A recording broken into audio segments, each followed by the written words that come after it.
Hello दोस्तों, मैं हूं आपका दोस्त एडवोकेट शिवेंद्र प्रताप सिंह। आज हम आपको बताएंगे कुछ ऐसे पॉइंट जो 376 को या वर्तमान समय में धारा 64 बीएनएस की एफआईआर को क्वैश कर सकते हैं, करा सकते हैं, या कुछ ऐसे पॉइंट्स जिनको मद्देनजर रखते हुए हो सकता है कि आप सजा से बच सकते हैं, या कुछ ऐसे पॉइंट्स जिनके तहत ना आपको जमानत कराने की जरूरत पड़ेगी, ना आपको बेल कराने की जरूरत पड़ेगी, ना आपको ट्रायल लड़ने की जरूरत पड़ेगी, ना आपको सजा होगी।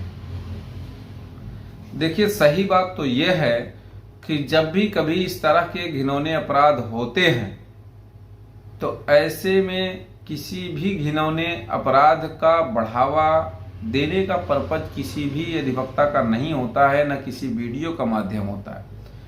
देखिए, अगर 376 जैसी घटना अगर वास्तव में हुई है तो यह वीडियो उन अभियुक्तों के लिए नहीं है जिन्होंने यह अपराध किया है। उसका कारण यह है कि उनको तो सजा होनी है, इसमें कोई दो राय नहीं है, क्योंकि अपराधी चाहे जितना भी शातिर हो, आज नहीं कल वो जेल जाएगा और उसे सजा भी होगी और वो बच भी नहीं सकता। कोई भी वकील उसको लगा दे, वो कोई मतलब नहीं है उसका।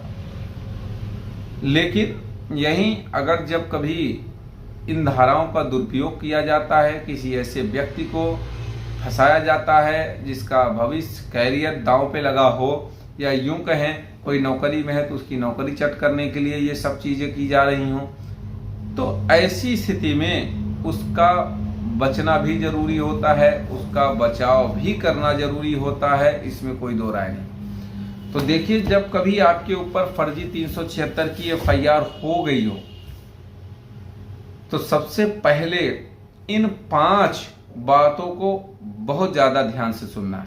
पहला ये कि एफआईआर में जो घटना की तारीख लिखी है वो कब की है और एफआईआर कितने दिन बाद, यानी कि डिले एफआईआर कितना है। दूसरा, एफआईआर के बाद मेडिकल कब कराया गया।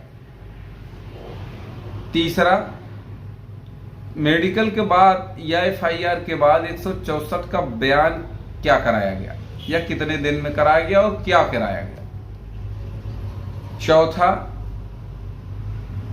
164 का बयान अभियुक्त के फेवर में है या नहीं फेवर में, यह भी बहुत बड़ा रोल निभाता है।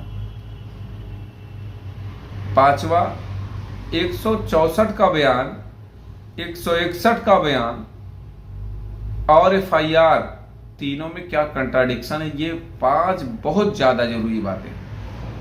इसके अलावा भी जरूरी बात क्या है, जैसे 6वीं बात, क्या घटना स्थल का निरीक्षण किया गया विवेचक के द्वारा। आप चार्जशीट के बाद की मैं बात बता रहा हूं। घटना स्थल का निरीक्षण किया गया या नहीं किया गया।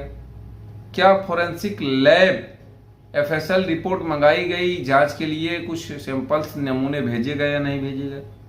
8वां, क्या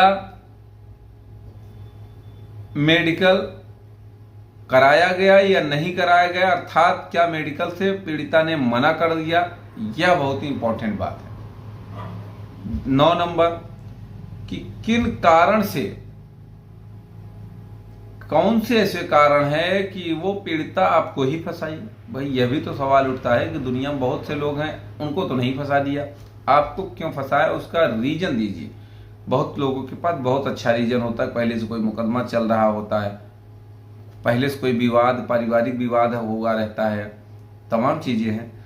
10वां, क्या आपके पहले से उस पीड़िता से या उस महिला से या उस लड़की से, उस औरत से पहले से जान पहचान है, संबंध थे या नहीं, कभी मिले या नहीं मिले, या प्रेम था या नहीं।